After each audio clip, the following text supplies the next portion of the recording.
Chapter देख रहे हैं, अब नया चैप्टर स्टार्ट करते हैं, सिस्टम ऑफ पार्टिकल्स। ठीक है ना। तो सिस्टम ऑफ पार्टिकल्स क्या है, इसके अंदर ही चैप्टर के अंदर हम सेंटर ऑफ मास पढ़ते हैं।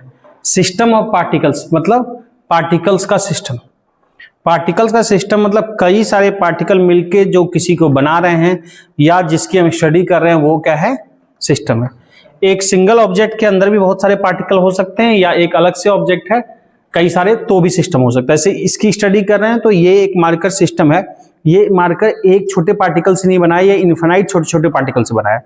मार्कर कई सारे, इसको हजार, लाख, 10,000, 10 करोड़ टुकड़े में तोड़ सकते हैं। तो इन सब से मिलकर क्या बना है, मार्कर। तो उन सारे पार्टिकल्स का एक सिस्टम है ये।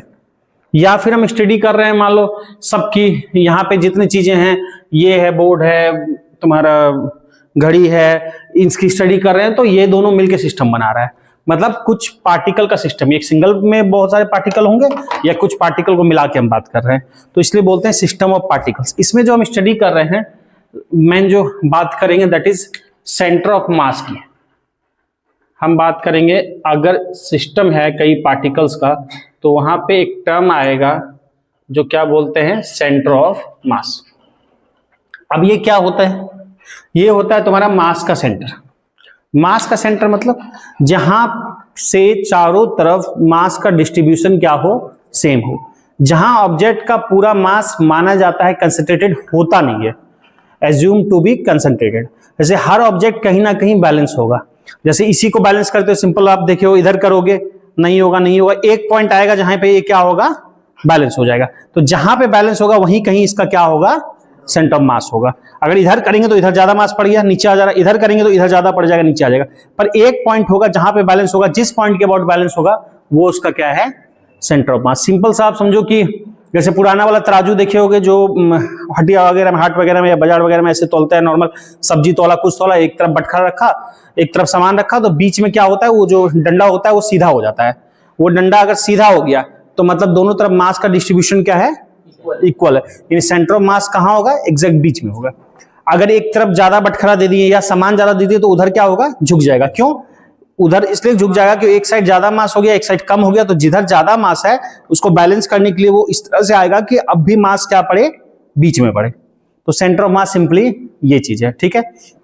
जैसे आप सीसॉ सिंपल देखते हो, सीसॉ होता है पार्क वगैरह में देखते हो, तो उसमें क्या होता है कि एक साइड एक आदमी बैठा है, एक साइड जिधर भारी आदमी है उधर झुक जाएगा और जिधर हल्का आदमी है ऊपर चला जाएगा। अगर दोनों तरफ बराबर मास का आदमी बैठे तो वो बीचों बीच क्या होगा, बैलेंस होगा। तो उस केस में इधर जितना मास है दूसरे साइड भी उतना मास है, सेंटर मास क्या है, एग्जैक्ट बीच में। जब एक साइड भारी आदमी बैठता है तो इधर मास क्या होगा, ज्यादा हो गया, दूसरे साइड हल्के आदमी की तरफ मास कम है, तो फिर जो सेंटर पॉइंट बनेगा वो किधर बनेगा, थोड़ा भारी की तरफ बनेगा। तो इस तरह से हर ऑब्जेक्ट का अपना क्या होता है, सेंटर ऑफ मास, जिसके अबाउट मास का डिस्ट्रीब्यूशन क्या होता है, ऑब्जेक्ट क्या करता है, बैलेंस करता है। ठीक है। तो सेंटर ऑफ मास सिंपली लिखते हैं, फिर आगे देखेंगे, समझेंगे, कई चीजें बात करेंगे। अभी बेसिक डेफिनेशन लिखते हैं, पहले लिखो, it is the point, centre of mass लिखना, it is the point, it is the point where the whole mass, it is the point where the whole mass, WHOLE, where the whole mass, complete mass, whole mass of the body or system, whole mass of the body or system is assumed to be, body or system is assumed to be concentrated, is assumed to be concentrated। ठीक है ना। Whole mass of the body और system is assumed to be concentrated. तो समझो body या system का मास क्या मानते हैं, कंसंट्रेटेड मानते हैं। तो अगर एक समझो बॉडी है तो कई सारे पार्टिकल्स बनाइए, एक मान लो सर्कल है, सर्कल का सेंटर ऑफ मास कहां होगा, या रिंग है, इसके बीच में होगा, बीच में होगा, चारों तरफ मास का डिस्ट्रीब्यूशन सेम होगा। एक मान लो सिंपल स्क्वायर है या रेक्टेंगल है, तो उसका कहां होगा, दोनों डायगोनल जहां कट करेगा वहां होगा, यहां होगा सेंटर ऑफ मास। इसके चारों तरफ मास का डिस्ट्रीब्यूशन बराबर होगा। एक सिंपल ट्रायंगल है, कैसा भी ट्रायंगल है, किसी भी शेप तरह का ट्रायंगल हो सकता है। हम क्या करते हैं, हर एक साइड पे परपेंडिकुलर बाइसेक्टर डालते हैं, परपेंडिकुलर बाइसेक्टर हर एक पे डालेंगे, जहां पे सारे बाइसेक्टर कट करेंगे वो क्या होगा, सेंटर ऑफ मास होगा। इस तरह से हर ऑब्जेक्ट का अपना कहीं ना कहीं क्या होता है, सेंटर ऑफ मास होता है। अब एक बात समझो, मुझे एक बात बताओ, क्या सेंटर ऑफ मास किसी ऑब्जेक्ट का जरूरी है कि उसी पे लाई करे? सेंटर ऑफ मास मतलब उस बॉडी, किसी बॉडी का, ऑब्जेक्ट का सेंटर ऑफ मास उसी पे लाई करे जरूरी है? जैसे कि मान लो कि आप समझो कि एक डिस्क है, डिस्क और रिंग में क्या अंतर है? डिस्क का पूरा अंदर भी सॉलिड होता है, डिस्क के अंदर भी सॉलिड होता है, रिंग में अंदर खोखला होता है, यही अंतर है। अगर डिस्क का ओ बोलोगे सेंटर ऑफ मास, तो डिस्क पे ही लाई कर रहा है, डिस्क का सेंटर जो है उस पे मास है ना। अगर डिस्क है और रिंग है, डिस्क है तो ये पूरा मास है, पूरे में मास है, खाली जगह नहीं है, तो इसका सेंटर ऑफ मास जो है वो डिस्क पे ही लाई कर रहा है। लेकिन एक रिंग ले ले, पहिया या इसका बाइक का पहिया या साइकिल का पहिया, एक रिंग ले ले, उसका सेंटर ऑफ मास मान लो बीचों भी, या रिंग पूरा खोखला है, आप जैसे रिंग पहनते हो हाथ में, तो रिंग पूरा खोखला है, इसका सेंटर ऑफ मास रिंग के सरफेस पे तो लाई नहीं किया ना, यहां पे रिंग का मटेरियल अंदर तो कुछ नहीं है। तो किसी ऑब्जेक्ट का सेंटर ऑफ मास उसके बॉडी पे भी लाई कर सकता है, नहीं भी कर सकता है, ठीक है ना। तो सिंपल सा बात है, लिखना है, एक लाइन लिख लो, नोट देखिए, centre of mass of a body may और may not lie on the body, may और may not lie on the body, ठीक। तो बॉडी पे लाई कर भी सकता है, नहीं भी कर सकता है, इतनी बातें क्लियर है। अब देखो एक बात समझो, यहाँ पे जैसे ये सब तो सिंपल शेप है, तो सेंटर ऑफ मास सोच लिए कि सेंटर पे होगा, इसका सेंटर ऑफ मास यहां होगा, इसका सेंटर ऑफ मास यहां होगा। अब जब हम आगे चल के अलग अलग शेप जब देखेंगे ना, मैं बोल दूंगा कि आधी रिंग है, तब इसका सेंटर ऑफ मास लोकेट करने में दिक्कत आएगी। वो कैसे होगा हम आगे देखेंगे। हम बोल देंगे कि ये तो एक सा शेप है, बताना आसान है। हम बोल देंगे एक कोन है, कोन पता है शेप? वो टोपी जैसा, हाँ, कैप का, बर्थडे जो कैप होता है टोपी, तो कोन है, इसका सेंटर ऑफ मास कहाँ होगा। तो ये सब कैलकुलेट करने का तरीका है, कैसे है आगे देखेंगे, इंटीग्रेशन से कैसे करते हैं। पर अभी इतना ध्यान रखेंगे कि सेंटर ऑफ मास बॉडी पे लाई कर सकता नहीं करता, सिंपल ऑब्जेक्ट का तो हम खोज के निकाल देते हैं, ठीक है ना। तो इस तरह से अपना सबका सेंटर ऑफ मास होता है। हमने क्या लिखा है, सेंटर ऑफ मास वो है जहां बॉडी का मास, बॉडी और सिस्टम का mass assume to be concentrated. System क्या हो गया? सिस्टम का मतलब क्या है? सिस्टम का मतलब क्या है? सिस्टम हो गया। सिस्टम का मतलब क्या होता है बालक बालिका? सिस्टम का मतलब होता है एक से ज्यादा चीजों का सिस्टम। जैसे इसमें भी अगर देखेंगे ना, यही बॉडी है, ये रिंग ही हुआ तो कई सारे 1 2 3 4 5 6 7 8 कई सारे पार्टिकल से मिलकर बने, सब मिलके क्या बना रहे हैं? सिस्टम बना रहे हैं पूरा। या फिर अलग अलग भी दो बॉडी देख सकते हैं कि एक बॉडी ये है, एक बॉडी ये है, इन दोनों का सेंटर ऑफ मास, इसका सेंटर ऑफ मास, इसका इंडिविजुअल सेंटर ऑफ मास यहां है, इसका इंडिविजुअल सेंटर ऑफ मास मान लो यहां है, इसका इंडिविजुअल सेंटर ऑफ मास इसके बीच में, इन दोनों का कंबाइंड सेंटर ऑफ मास कहां होगा। तो ये एक सिस्टम बनाएगा दोनों मिलकर, कहां होगा देखा जाएगा। जैसे तराजू में सीसॉ में ना तो सेंटर ऑफ मास दोनों आदमी जो सीसॉ में है उन दोनों के ना हो के बीच में कहीं होता है। जैसे तराजू का सेंटर ऑफ मास ना तो बटखरे पे होता है ना सामान पे होता है, बीच में कहीं होता है। तो उस तरह से सेंटर ऑफ मास क्या होता है वो सब देखेंगे। तो अभी सिंपल सा फीलिंग आया कि क्या होता है सेंटर ऑफ मास। अब इसमें एक टर्म और जानना चाहिए, हम बात करेंगे। जैसे हम जिस भी ऑब्जेक्ट की बात कर रहे हैं या यहाँ पे हम देख रहे हैं, वो ऑब्जेक्ट दरअसल हमारा रिजिड बॉडी है। वो जो हम बात कर रहे हैं वो बॉडी कैसा है? Rigid body. रिजिड बॉडी किसको बोलेंगे सर? तोड़ तो दुनिया में हर बॉडी को सकते हैं। कौन सी बॉडी ऐसा जो टूट नहीं सकती? रिजिड वाला सर, उसका इंटरमॉलिक्यूलर स्पेस कंपैरेटिवली कम है। हाँ, वो सही बात है। मतलब तोड़ने का तो दुनिया में हर बॉडी, थोड़ा हम नहीं तोड़ पाएंगे, बेंच है हम नहीं तोड़ पाएंगे, दीवार हम नहीं तोड़ पाएंगे, मशीन तोड़ देगा। कोई स्टील है हम नहीं तोड़ पाएंगे, क्रश करने का मशीन आता है वो तोड़ देगा। तो हर चीज तो टूटेगा। बहुत पावरफुल है, बहुत पावरफुल मैग्नेट होगा वो बस्ट कर देगा, चीजें तो टूट जाएगी। लेकिन क्या है कि तुम्हारा टूटने से दो तरह का होता है। एक बॉडी क्या होता है कि जिसका इलास्टिक स्टेज में जाने से पहले टूट जाता है। इलास्टिक स्टेज का मतलब जैसे रबड़ इलास्टिक है ना, कंप्रेस करोगे फिर से शेप रिगेन कर लेगा, तो टूटने से पहले थोड़ा फैलता है। रिजिड बॉडी क्या है? वो टूट जाएगा कंपैरेटिवली। या अच्छा डेफिनेशन रिजिड बॉडी का क्या बोलेंगे? वैसी बॉडी जिसके साइज या शेप में चेंज ना हो, या चेंज हो तो मतलब नॉर्मल कंडीशन में ना हो, नेग्लिजिबल चेंज हो, उससे पहले उसका मतलब बॉडी टूट गया। हाँ, तो इलास्टिसिटी बहुत कम पाया जाए, नहीं के बराबर, इलास्टिसिटी नहीं के बराबर। तो ऐसे दुनिया में हर बॉडी होती है, आगे देखेंगे जब एक चैप्टर ही है पूरा इलास्टिसिटी आपका, mechanical properties of solid, 11th का सेकंड बुक का फर्स्ट चैप्टर, तो खैर वहां देखेंगे। अभी जो हम बात कर रिजिड बॉडी, हम सिंपली वो बोलेंगे जिस बॉडी के दो पॉइंट के बीच का डिस्टेंस कभी चेंज ना हो। मतलब क्या है कि अगर मान लो ये मार्कर को फेंका हमने, मार्कर पे 2 पॉइंट मार्क कर लिया, मान लो मार्कर पे यहाँ पॉइंट मार्क कर लिया, एक पॉइंट हमने यहाँ मार्क कर लिया, मार्कर पे इस तरह से 2 पॉइंट बना लिया।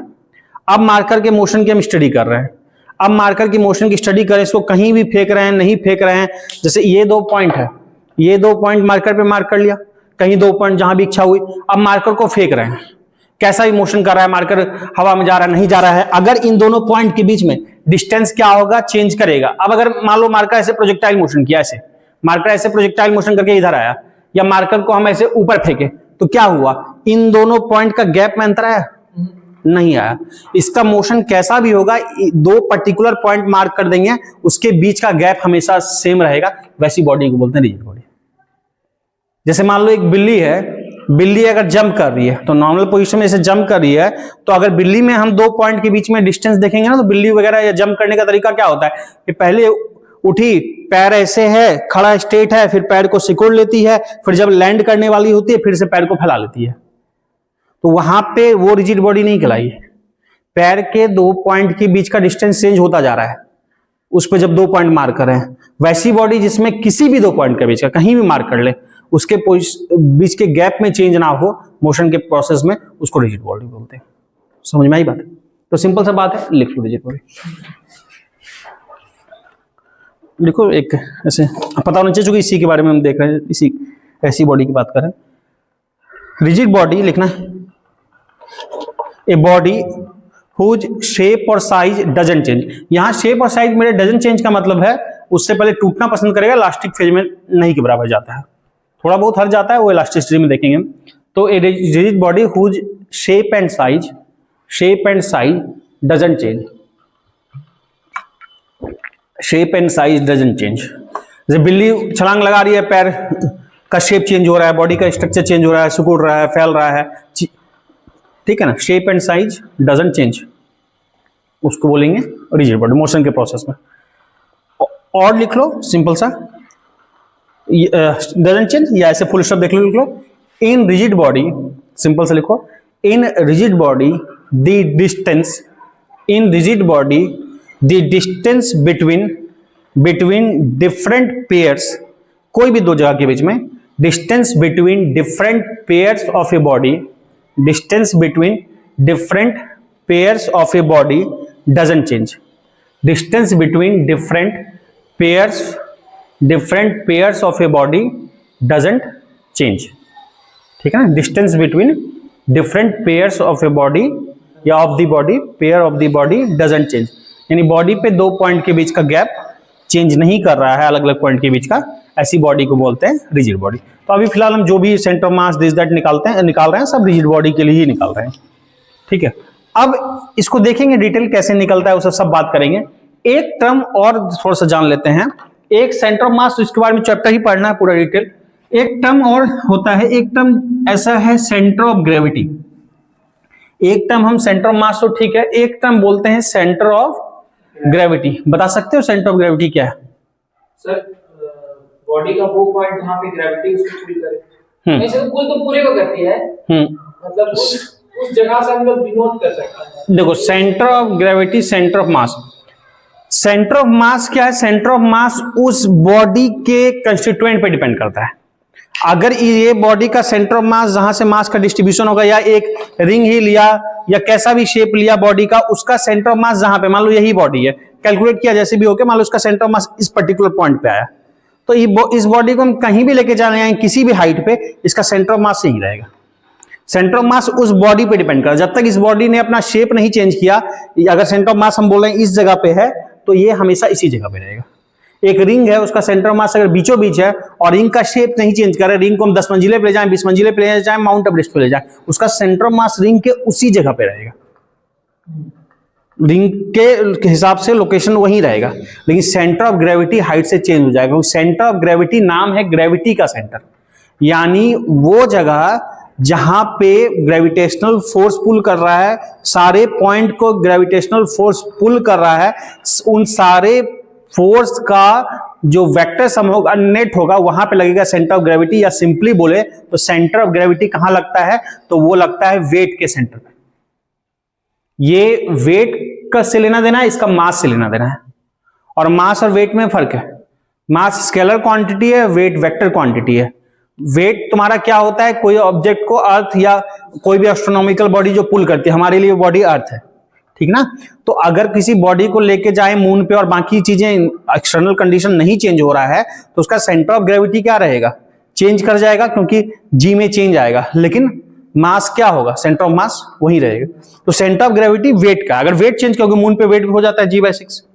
अब अगर मान लो, समझो कि क्या बोलना चाह रहे हैं कि अगर यही ऑब्जेक्ट है, इसको बहुत हाइट पे ले गए, अच्छा इस ऑब्जेक्ट पे या डिस्क ही है, डिस्क का हर एक पॉइंट पे, समझना, इसका सेंटर ऑफ मास तो यहीं लाई करेगा, लेकिन जब हम ग्रेविटी बोलेंगे, अर्थ मान लो नीचे है, अर्थ हर पॉइंट को पुल कर रहा है, यहां भी, यहां भी, यहां भी, यहां भी, यहां भी, यहां भी, यहां भी, इसमें जितने पॉइंट है सबको ग्रेविटी नीचे पुल कर रही है, इसके हर एक पॉइंट को ग्रेविटी नीचे पुल कर रही है, इस ऑब्जेक्ट के हर एक सिंगल पॉइंट को ग्रेविटी क्या कर रही है, नीचे पुल कर रही है।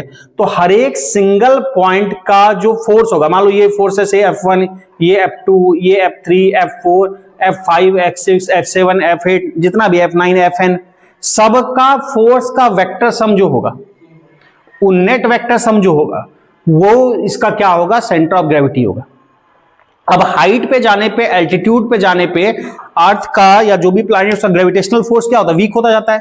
F इक्वल टू, अभी नहीं पढ़े ग्रेविटेशन, लेकिन पुराने क्लास में छोटा ऐसे जान रहे हो, Gm1m2 अपॉन r स्क्वायर होता है, Gmm/r square, Gm1m2 upon r square, यानी F inversely proportional to r square होता है। r बढ़ेगा तो F घटेगा, तो जैसे ऊपर जाएंगे F की वैल्यू क्या होने लगेगी, कम होने लगेगी।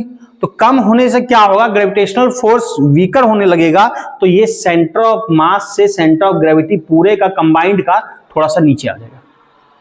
और अगर अर्थ के आसपास कहेंगे तो दोनों लगभग क्या होगा, सेम ही होगा, जिस जगह पे सेंटर ऑफ मास उसी जगह पे ग्रेविटी का सेंटर। थोड़े हाइट पे कुछ खास फर्क नहीं पड़ता ग्रेविटेशनल फोर्स पे, बहुत ज्यादा ऊपर जाते हैं ना, तब फर्क आपका डिस्टिंग्विश होने लगता है, तब ठीक ठाक फर्क डिस्टिंग्विश होने लगता है ग्रेविटी का। तो जब ठीक ठाक होता है, हम आगे जाके चैप्टर भी देखेंगे ग्रेविटेशन, तो इसी की वजह से, फोर्स की वजह से एक्सीलरेशन होता है, तो ग्रेविटेशनल फोर्स की वजह से ग्रेविटेशनल एक्सीलरेशन g होता है। अर्थ के आसपास 9.8 बोलते हैं या 9.81। जब हम देखेंगे चैप्टर में पढ़ेंगे ग्रेविटेशन में कि अर्थ से 32 किलोमीटर ऊपर जाते हैं ना, g 1% डिक्रीज कर जाता है। 32 किलोमीटर बहुत है, माउंट एवरेस्ट की हाइट है 8.5, तो उसके लगभग 4 टाइम से थोड़ा कम, तो उतना ज्यादा हाइट है, तब 1% कम होता है, तो जी का हाइट पे जाके चेंज होता है, ठीक ना। तो या फिर इन्फ्लुएंस भी ठीक ठाक हाइट पे, अगर पहाड़ी भी देखते हैं तो बहुत ज्यादा हाइट पे होता है, तो नॉर्मल हाइट पे ये दोनों एक ही जगह रहेगा। ज्यादा हाइट पे फिर जी क्या होने लगेगा, नीचे खिसकेगा सेंटर सबका, तो सेंटर ऑफ ग्रेविटी क्या हो जाती है, नीचे आ जाती है। तो लिख लो अब सेंटर ऑफ ग्रेविटी के बारे में थोड़ा सा, सेंटर ऑफ ग्रेविटी ये देखिए, फिर पूरा चैप्टर ही सेंटर ऑफ मास पे है, फिर बात करते रहेंगे इसी पे, लिखना ठीक है। It is a point, centre of gravity में लिखना, it is a point eight which, it is a point eight which resultant of gravitational forces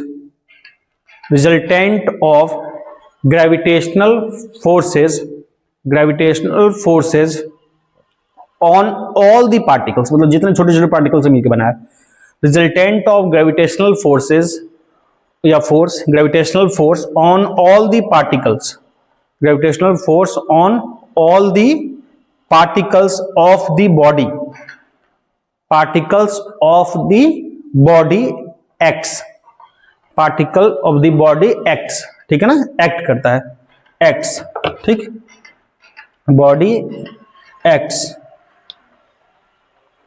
ठीक है ना, लिख सकते हो, और या ऐसे लिख लो, इट इज ए पॉइंट, और ऐसे लिख सकते हो, इट इज ए पॉइंट, हम ऐसा कर सकते हैं, it is a point where weight where weight may be assumed to, it is a point where weight may be assumed to act, weight may be assumed to act, weight may be assumed to act, मतलब जिस point पे हम बोलते हैं कि object का wait लगता है। अब कोई ऑब्जेक्ट है ना, हम पीछे भी चैप्टर पढ़े, नॉर्मल रिएक्शन वगैरह सब कुछ लगाए, एक ऑब्जेक्ट बॉल रखा था, एक ये रखा था ऑब्जेक्ट, हम क्या बोलते हैं, वेट वर्टिकली डाउनवर्ड लगता है, वेट वर्टिकली डाउनवर्ड लगता है, पर किसी पॉइंट पे तो लग रहा होगा इसका वेट, किस पॉइंट पे लग रहा है, इस पॉइंट पे लग रहा है, इस पॉइंट पे लग रहा है, इस पॉइंट पे, इस पॉइंट पे, किसी पॉइंट पे तो वर्टिकली डाउनवर्ड लग रहा है, वही पॉइंट सेंटर ऑफ ग्रेविटी है।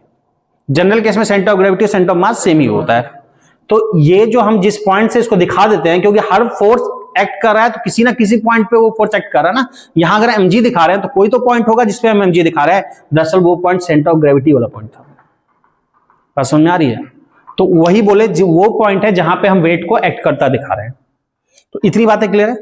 नोट देके लिख लेना एक लाइन, नोट देके नीचे लिखना, नोट देके, in a uniform gravitational field, uniform gravitational field मतलब कहां होगा, तो अर्थ के नजदीक, in a uniform gravitational field, uniform gravitational field near the earth, uniform gravitational field near the earth, centre of gravity, short में लिख सकते हो COG COM, centre of gravity, पूरा लिखने की जरूरत नहीं है, COG सेंटर ऑफ ग्रेविटी लिख लो, COM सेंटर ऑफ मास लिख लो, COG and COM centre of gravity and centre of mass coincide, coincide, centre of gravity and centre of mass coincide, मतलब एक ही पॉइंट पे लाई करता है जहां पे ग्रेविटी यूनिफॉर्म है, ठीक है। कोइंसाइड लिखना, centre coincide, but at higher height, but at higher height center of gravity, at higher height center of gravity lies center of gravity lies a little below, lies a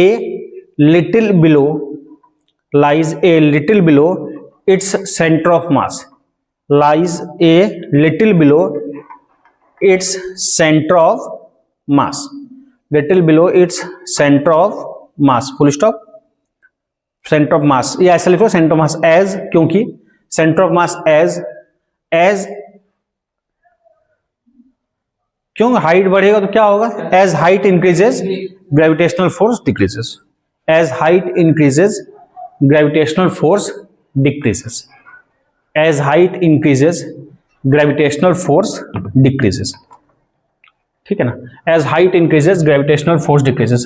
अब जरा बात समझना, अच्छा इससे पहले चैप्टर में ना हमने दरअसल जो भी पढ़ा सेंटर ऑफ ग्रेविटी के लिए, सॉरी सेंटर, अब पूरे आ रहे हैं सेंटर ऑफ मास पे, इससे पहले चैप्टर में हमने जो भी चीज पढ़ा था वो दरअसल सेंटर ऑफ मास के लिए पढ़ा था, बस हमने ये नहीं देखा था कि हमको ये आइडिया नहीं था कि हमने सेंटर ऑफ मास को ऑलरेडी इंक्लूड किया है, उसको कंक्लूड किया है, हमको ये आइडिया था नहीं, पर हम उसको लेके ही चल रहे थे बाकी किसी भी चैप्टर में। कैसे बात करें, क्या बोलना चाह रहा हूं मैं, जैसे कोई सा भी चैप्टर, मान लो प्रोजेक्टाइल मोशन पढ़े, तो प्रोजेक्टाइल मोशन में क्या पढ़े, एक बॉल है, एक बॉल को फेंके तुम्हारा जाके तो किसी एंगल पे कैसे गया, प्रोजेक्टाइल का पाथ में गया। अब बॉल प्रोजेक्टाइल का पाथ में गया तो बॉल तो कई सारे पॉइंट से मिलकर बना है, तो बॉल का कौन सा पॉइंट प्रोजेक्टाइल गया, दरअसल उसका सेंटर ऑफ मास। बॉल एक रिजिड बॉडी होगी और बॉल का जो सेंटर ऑफ मास है, चूंकि बॉल कैसी बॉडी है, सिमेट्रिकल बॉडी है, स्फीयर को बीचों बीच कट करोगे दो इक्वल शेप का हेमीस्फीयर मिलेगा, तो वो सिमेट्रिकल बॉडी है। तो सिमेट्रिकल बॉडी में जिस तरह से सेंटर ऑफ मास जाएगा उसी तरह से उसका हर एक पॉइंट जाएगा, और बॉल का सेंटर ऑफ मास कहां होगा, बीचों बीच होगा।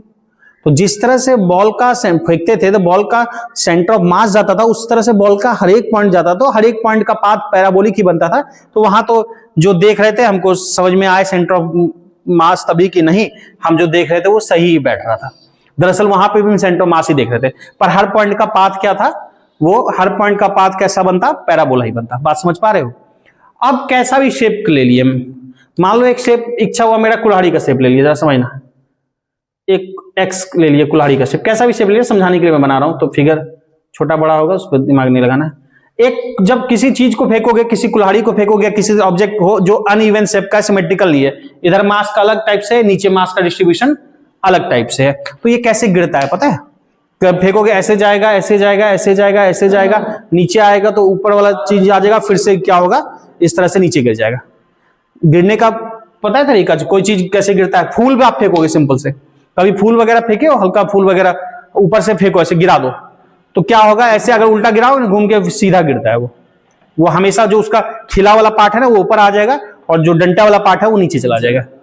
तो कोई बॉडी जो गिरती है या कोई भी मोशन हम देखते हैं, जब इसी का मोशन देख रहे हैं ना, तो ये अलग अलग टाइप से जब इसको फेंकेंगे ऐसे पाथ में इस तरह से जा रहा है, तो दरअसल क्या होगा पता है क्या चीज है, जरा समझ।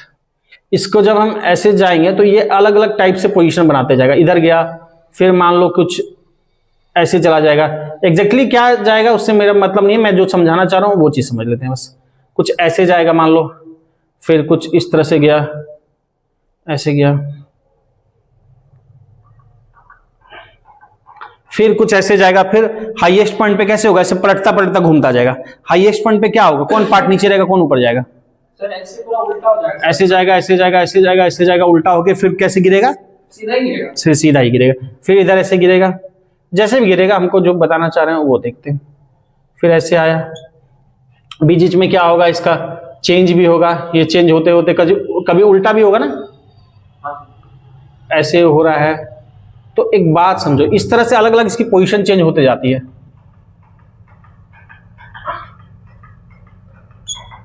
कोई अनइवन सा ऑब्जेक्ट फेंकोगे ना तो उसका मोशन ऐसा ही होता है, जैसे ये है ना, ये है मान लो, ये है, अगर इसमें कैप नहीं होता और एक जैसा होता है, डंडा हटा दे, लगभग बराबर सा शेप है। अब इसका अनइवन सा बना दोगे, इसके ऊपर और कैप पहना दोगे और चीजें पहना दोगे, अनइवन सा शेप बना दोगे, तो वो ऑब्जेक्ट पता है कैसे गिरता है? ये सब ऑब्जेक्ट कैसे गिरेगा? अगर बहुत अनइवन सा बनाओगे तो वो ऑब्जेक्ट कैसे गिरता है? ये बना दिए, ये बना दिए और बना दोगे तो ये देखना कैसे गिरेगा, ध्यान से देखना, इसको देखना, फेंक रहे हैं, इसमें भी इस पे गिरेगा आके, कैसे गिरा, पलटा, ऐसे फेंके थे ना हम, और गिरा, पलट के गिरा, ऐसे फेंके थे, देखना अनइवन सा ना कैसे गिरा। अच्छा देखो कैसे गिरा, अलग अलग पलटते गिरा। तो इस तरह का ऑब्जेक्ट जब गिरता है तो ये शायद मेरा हैवी वाला फिर इधर आने लगेगा, ठीक है ना, जैसे भी गिरेगा, मुझे जो बताना है वो देख रहे हैं। तो ये कुछ इस तरह से क्या होगा, गिरता चला जाएगा। तो इस प्रोसेस में पता है, तुम अगर इसका कोई पॉइंट लोकेट करोगे ना, ये पॉइंट लोकेट करोगे, अभी ये पॉइंट यहां है, कहीं भी मार्क कर लिया, फिर ये वाला पॉइंट यहां चला गया, फिर ये वाला पॉइंट यहां चला गया, फिर ये वाला पॉइंट यहां चला गया, इस तरह से चलता जाएगा। तुम मिलाओ तो जरा इन पॉइंट्स को, ये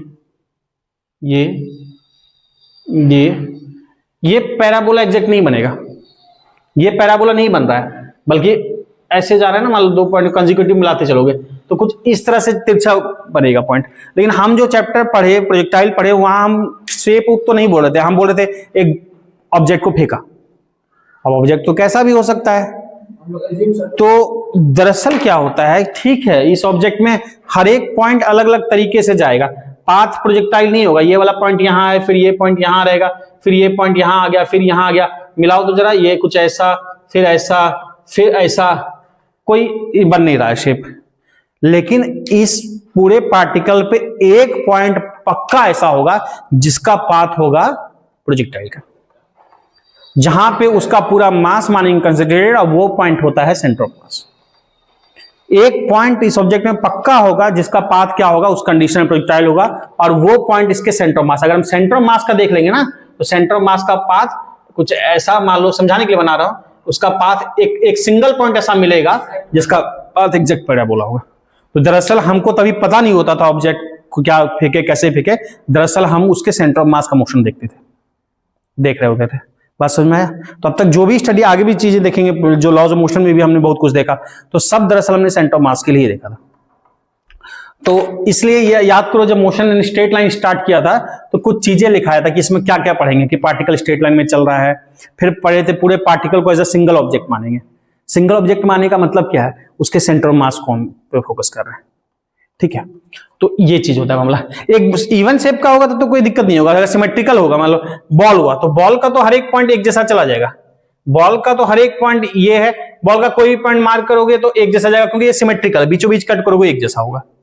लेकिन कोई अनइवन शेप का इधर ज्यादा मास है, इधर कम मास है, इधर मास फैला है, इसका वैसा नहीं होगा। तो बात समझे। लेकिन एक पॉइंट पक्का होगा, चाहे इसमें देखोगे चाहे इसमें देखोगे। जो अब देखो फॉर्मूला देखते हैं सेंटर ऑफ मास का ऑफ टू पार्टिकल सिस्टम।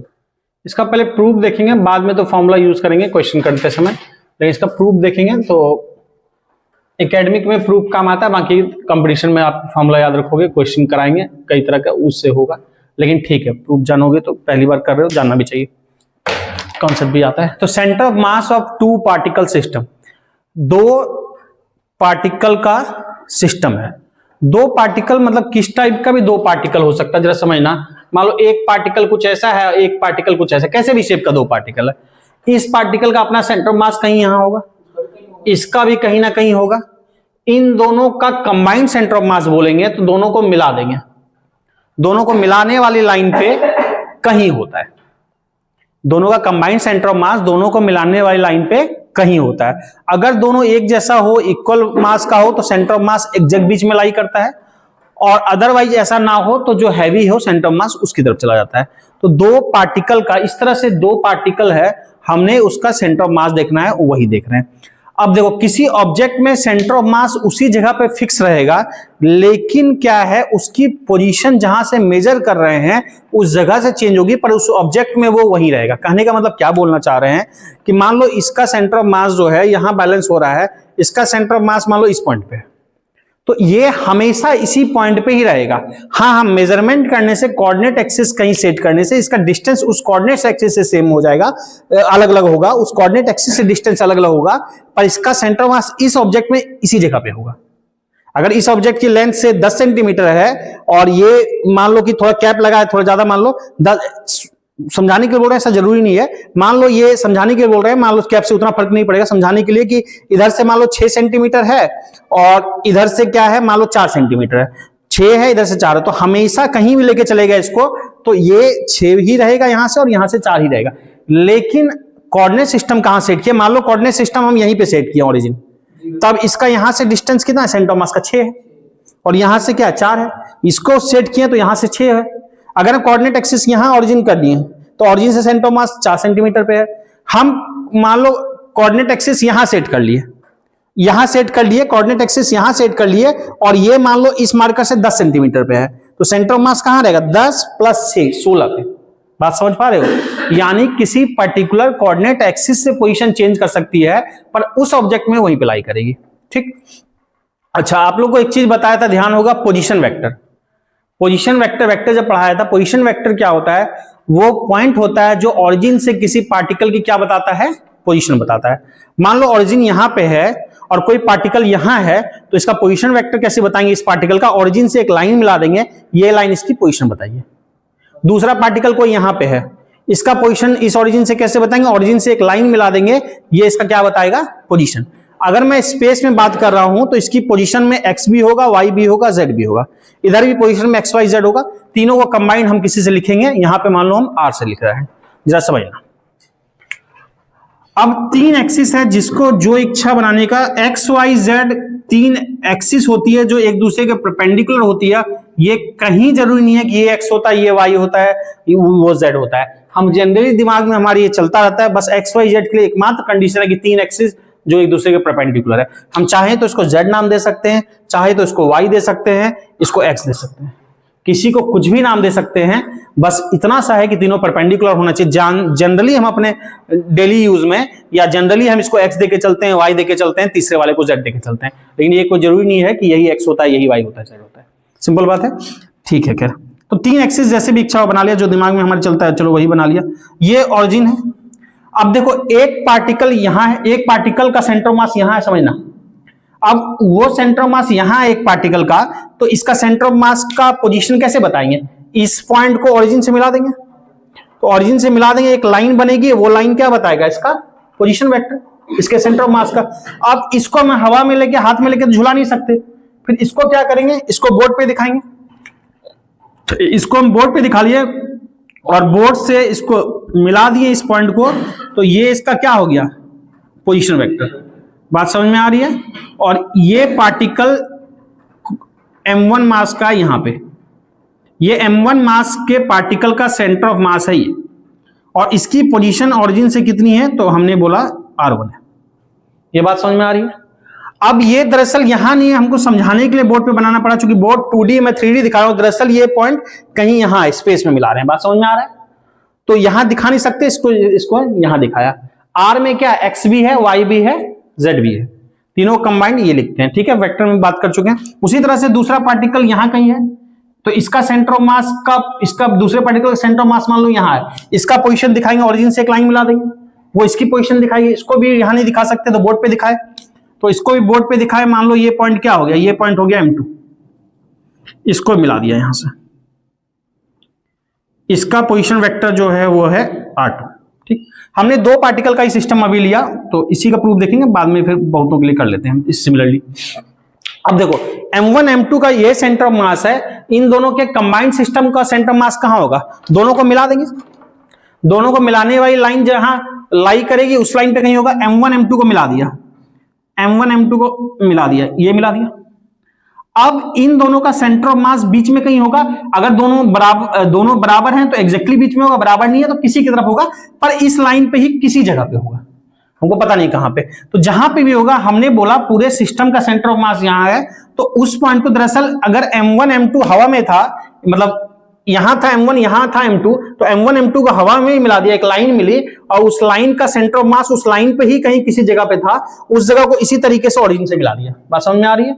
तो इसको भी हम यहां नहीं दिखा सकते, बोर्ड पे दिखा रहे हैं, चूंकि बोर्ड 2D है, हम 3D दिखा रहे हैं, तो ये भी दरअसल स्पेस में है।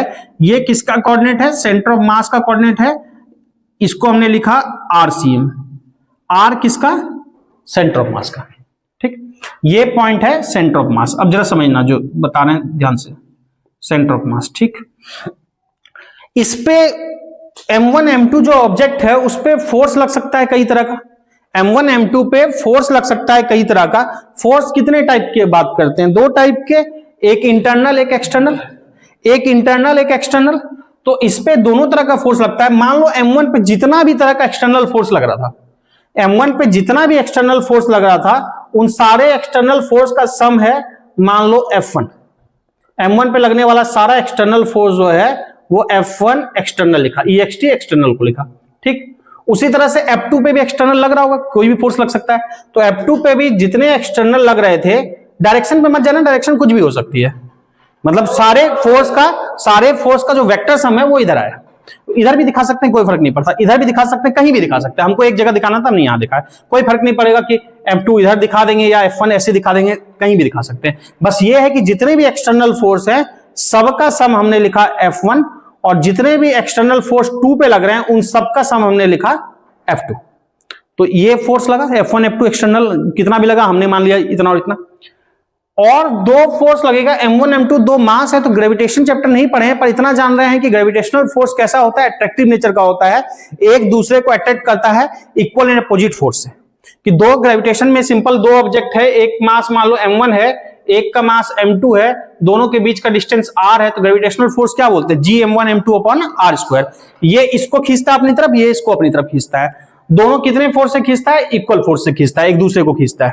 तो यहां भी दो मास हैं, इस मिलाने वाली लाइन पे M2 को M1 खींचेगा इधर, समझना, इस डायरेक्शन में खींचेगा ना, M2 को M1 खींचेगा इधर, यानी ये फोर्स लगेगा किस पे, 2 पे, M2 पे, किसके कारण, 1 के कारण।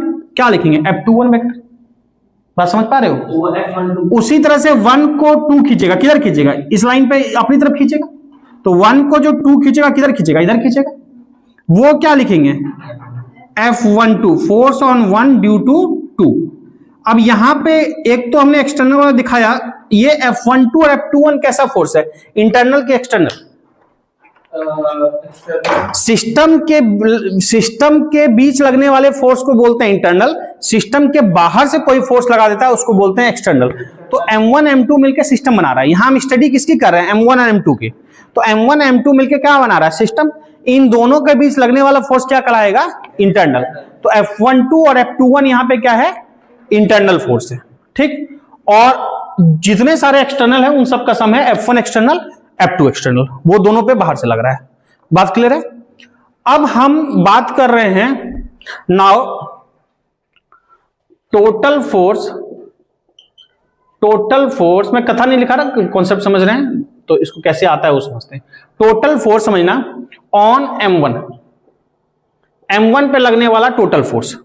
तो M1 पे टोटल फोर्स जो लगेगा हमने बोला उसको F1, एक्सटर्नल इंटरनल सब मिला के।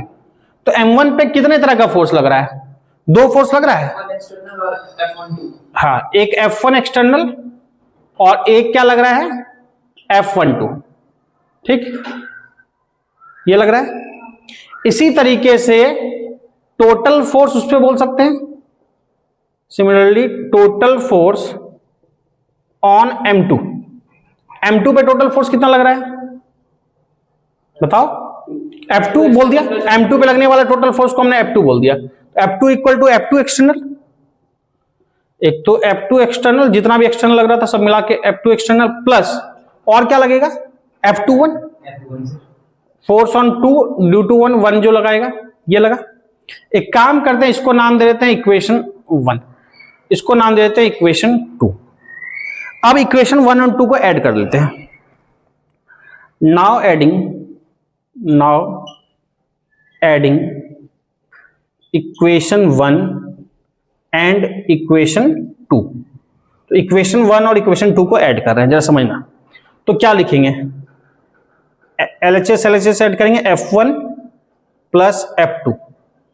F1 क्या है? टोटल 1 पे लगने वाला फोर्स M1 पे, F2 है टोटल M2 पे लगने वाला फोर्स।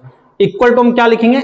F1 एक्सटर्नल, बिल्कुल F1 एक्सटर्नल, थोड़ा सा अरेंज करके हम लिख लें, this plus this plus this plus this, F1 F2 एक जगह लिख लेते हैं, सबको ऐड ही करना है। तो जैसे लिखो प्लस F2 एक्सटर्नल को एक साथ लिख लेते हैं, प्लस एक और है F12 और F21, यही है। अब एक बात समझो, ग्रेविटेशनल फोर्स दो ऑब्जेक्ट के बीच क्या इक्वल और अपोजिट नहीं लगता है? लगता है ना। जितना Gm1 m2 upon r square, ये इस पे जितना फोर्स लगाएगा Gm1 m2 upon r square, ये भी उस पर Gm1 m2 upon r square लगाएगा, और दोनों की डायरेक्शन क्या है? अपोजिट है। तो न्यूटन थर्ड लॉ से ये इक्वल एंड अपोजिट फोर्स है, तो ये दोनों एक दूसरे को कैंसिल कर देगा। तो from Newton third law, Newton's चला गया न्यूटन इधर, फ्रॉम न्यूटन्स थर्ड लॉ, तो न्यूटन के थर्ड लॉ से F12 और F21 क्या है? एक्शन रिएक्शन है, जितना फोर्स एक है दूसरा भी वही है, और दोनों की डायरेक्शन क्या अपोजिट है, और दो वेक्टर की डायरेक्शन अपोजिट और इक्वल हो तो ऐसे लिखते हैं, vector A minus equal to vector minus B. ये जितना है इसकी वैल्यू उतनी है, जो इसकी डायरेक्शन है इसकी डायरेक्शन अपोजिट है, तो F12 equal to minus F21 लिखेंगे, तो यहां पे ये कैंसिल हो जाएगा। सो अब अगर हम सिस्टम पे टोटल फोर्स बोलेंगे, सो टोटल फोर्स सिस्टम क्या है? M1 M2 से मिलके बना है। तो अगर मैं टोटल पूरे सिस्टम की बात करूं, सिस्टम में M1 M2 दोनों आएगा, टोटल फोर्स ऑन सिस्टम, पूरे सिस्टम पे या M1 M2 पे हम बोलेंगे F1 plus F2 equal to total force को हमने मान लिया पूरे सिस्टम पे M1 M2 मिला के जो लग रहा है उसको हमने मान लिया F से F लिख सकते हैं। दोनों का सम करके जितना भी आएगा हमने बोला F इक्वल टू क्या होगा, ये और ये कैंसिल हो जाएगा, ये कैंसिल हो जाएगा, इक्वल अपोजिट बचेगा कौन? F1 external plus F2 external. Newton's जो हमको सेकेंड लॉ से मिलता है, F equal to second law से फोर्स का फॉर्मूला मिलता है dp बाई dt, और उसी से हमको mass constant F equal to ma मिलता है। F इक्वल टू ma वाले फॉर्मूले में F कौन सा फोर्स होता है? इंटरनल की एक्सटर्नल? एक्सटर्नल होता है। तो हमारे पास यहाँ पे टोटल एक्सटर्नल फोर्स ही तो बचा F1 प्लस F2, इंटरनल तो जा चुका है, यानी टोटल एक्सटर्नल फोर्स को हम क्या बोल सकते हैं? ma। देखो हियर F टोटल फोर्स है, समझो जरा बात को, टोटल फोर्स इक्वल टू हम क्या बोलेंगे? Total force equal to total mass, मैं टोटल बोल रहा हूं, तो टोटल फोर्स इक्वल टू समझना total mass into total acceleration. Total equal total mass m बोला, टोटल एक्सेलरेशन किसका? एक्सेलरेशन पूरे सिस्टम का, पूरे सिस्टम का मतलब सेंटर ऑफ मास का एक्सेलरेशन। तो यहां पे m क्या है, m है टोटल मास। टोटल मास का मतलब m1 प्लस m2 मिला के तो कुछ होगा, तो m1 प्लस m2 मिला के जो है टोटल मास, उसको हमने बोल दिया m। ठीक। और ACM क्या है, पूरे सिस्टम का एक्सेलरेशन। अगर टोटल मास लिखे हैं तो टोटल एक्सेलरेशन। फिर टोटल मास क्या है, टोटल मास का मतलब सेंटर ऑफ मास होता है। टोटल मास एज्यूम वही मानते हैं पूरे सब सिस्टम का मास कंसंट्रेटेड, तो टोटल मास और उसका एक्सेलरेशन लिख सकते हैं हम ये बात। तो एक काम करते हैं, इसको नाम दे दिया इक्वेशन 3 और इस बात को बोल दिया इक्वेशन 4। 3 और 4 को इक्वेट 3 और 4 से लिख सकते हैं, समझना जरा। फ्रॉम 3 एंड 4, देखो 3 एंड 4 से F equal to this, F के जगह हम लिख ले MACM, MACM equal to F1 external, समझना, प्लस F2 एक्सटर्नल, यही बचा है। F की जगह ये लिख लिया और ये है। अब जरा देखो F1 एक्सटर्नल, 1 पे total external force, external force total force क्या होता है किसी पे भी, MA, F equal to MA। तो 1 पे टोटल एक्सटर्नल फोर्स, 1 का टोटल मास, 1 का मास क्या है M1, और 1 का एक्सेलरेशन भी क्या होगा, कुछ हमने A1 बोल दिया, M1 A1। 2 पे नेट तो M2 A2 इक्वल टू कितना आया, M into ACM, M into ACM। अब यहां से हम ACM लिख सकते हैं, बाय कैपिटल M कर देंगे, तो M1 A1 समझना plus M2 A2 by capital M लिख सकते हैं। एक्सेलरेशन आपको पता है कि डिस्प्लेसमेंट है, उस पोजीशन है, उसको डिफरेंशिएट करेंगे वेलोसिटी मिलेगा, वेलोसिटी को डिफरेंशिएट करेंगे तो क्या मिलता है, एक्सेलरेशन, एक्सेलरेशन मिलता है। तो हमने पहले बताया है ऐसे भी कि एक्सेलरेशन को हम बोलते हैं कि पोजीशन का डबल डिफरेंशिएशन, या यहां आर से लिखा है तो A इक्वल टू बोल सकते हैं d2r/dt2, ऐसे बताया। A इक्वल टू d2r का मतलब सेकेंड ऑर्डर, दो बार, एक बार डिफरेंशिएशन करेंगे dr/dt वेलोसिटी मिलेगी, एक बार और करेंगे तो क्या मिलेगा, एक्सेलरेशन मिलेगा। तो ये भी एक्सेलरेशन है किसका, सेंटर ऑफ मास का। तो सेंटर ऑफ मास की पोजीशन, सेंटर ऑफ मास की पोजीशन क्या लिखे हैं, RCM से, तो RCM से लिखे हैं तो d2r यानी d2RCM बाय लिख सकते हैं dt²। उसी तरह से इसको लिखेंगे, अब वीडियो रुक गया था तो जरा इसको देख लेते हैं। तो ये आ गया d2RCM बाय dt², ये तुम्हारा 1/m, इसका डिफरेंशिएशन, ये एक्सेलरेशन क्या है पहले का, तो पहले की पोजीशन में change with respect to time, d2r by dt², double differentiation, एक एक्सेलरेशन, एक वेलोसिटी, दूसरा एक्सेलरेशन। उसी तरह से इसका क्या करेंगे, डबल डिफरेंशिएशन इसकी पोजीशन का, M2 का, M2 की पोजीशन क्या है R2, तो d2R2² बाय dt², यहां लिख सकते हैं। फिर जो रिमेनिंग पार्ट है, जगह नहीं है बोर्ड पे तो मैं एक दो लाइन का रह गया है, यहां पे लिख देता हूं। अब देखो इसको ऐसे लिख सकते हैं, d2r बाय dt², ये है M1 M2, मैं इसको ऐसे लिख सकता हूं M1 दिस, और एक नीचे क्या है कैपिटल M, नीचे क्या है कैपिटल M। अगर मैं इसको लिखता हूं तो इसको समझना कि अगर मैं पूरे को एक बार बाहर, एक ही स्टेप में छोटा कर दे रहा हूं, समझ लेना यहां पे कि एक स्टेप डायरेक्ट छोटा कर देते हैं। तो अगर मैं पूरे को ऐसे लिखूंगा तो ये लिख सकता हूं, देखना जरा से ध्यान से, d2 M1 R1 plus M2 R2 bye d2 पूरे का बाय dt², और इधर है 1/m, तो 1/m को मैं यहां लिख ले रहा हूं, इस पूरे का समझना, इस पूरे का डिवाइड बाय m dt²। क्या ये समझ में आ रहा है? देखो हमने इसको ऐसे भी लिख सकते हैं, इस स्टेप को ऐसे, इसको क्या होगा, डिफरेंशिएशन इंटीग्रेशन में क्या करते हैं, कांस्टेंट को बाहर, 1/m को बाहर कर देंगे, 1/m बाहर हो गया। फिर क्या करते हैं, प्लस में पार्ट वाइज करते हैं, इसको पार्ट वाइज करेंगे, फिर इसको करेंगे, इसमें क्या कांस्टेंट आएगा, M1 होगा d2r1 bye dt², M2 d2r2 bye dt²। क्या ऐसा ही होगा? इसको इस तरह से लिखा जा सकता है। अब एक चीज जानो, डिफरेंशिएशन और इंटीग्रेशन एक दूसरे का रिवर्स प्रोसेस होता है। अगर ये दो बार डिफरेंशिएट है ना, इंटीग्रेट दो बार कर देंगे तो डिफरेंशिएशन हट जाएगा। तो दोनों साइड हमने इंटीग्रेट कर दिया डबल। तो डबल अगर इंटीग्रेट करेंगे वेक्टर है तो ये डिफरेंशिएशन हट जाएगा, तो क्या बच जाएगा, ये आरसीएम बचेगा और यहां पे क्या बचेगा, m1r1 plus m2r2 by m, और m क्या था मेरा, टोटल मास था, m टोटल मास था ना, m1 प्लस m2, तो m की जगह लिख सकते हैं m1 प्लस m2। पहले बोलो ये क्लियर हुआ।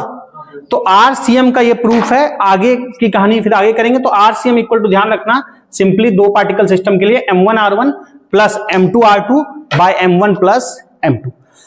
तो सेंटर मास का पोजीशन ऐसे होगा, m1r1 r1 पहली पोजीशन, r2 दूसरी पोजीशन बाय टोटल मास। समझ में आया? तो ये प्रूफ ध्यान रखो, बाकी अब अगले क्लास में बात होगी, इस पे क्वेश्चन करेंगे, लेकिन प्रूफ कहानी खत्म। ठीक है, ये फॉर्मूला यहां से आया।